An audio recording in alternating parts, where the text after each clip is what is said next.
Madeni yanaaibisha. Madeni yanaaibisha. Hauwezi kumhubiria mtu unayemdai. Tumwambia Yesu anakupenda, atakwambia nilipe deni langu kwanza ndio nikusikilize. Yatakunyang'anya ujasiri mbele ya yule mtu anayekudai. Madeni yanaaibisha. Madeni yanapunguza hadhi yako kama mwana wa Mungu.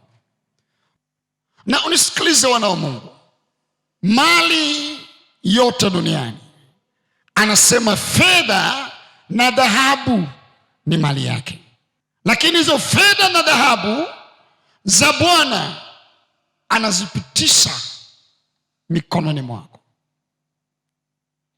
Na anachotaka Bwana, mmiliki wa fedha na dhahabu, ni wewe ujue namna ya kumheshimu Mungu kwa mali yako na fedha zako na dhahabu zako.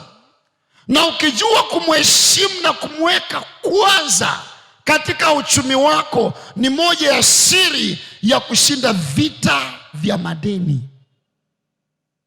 Kama utamweka Mungu wa kwanza katika mali yako.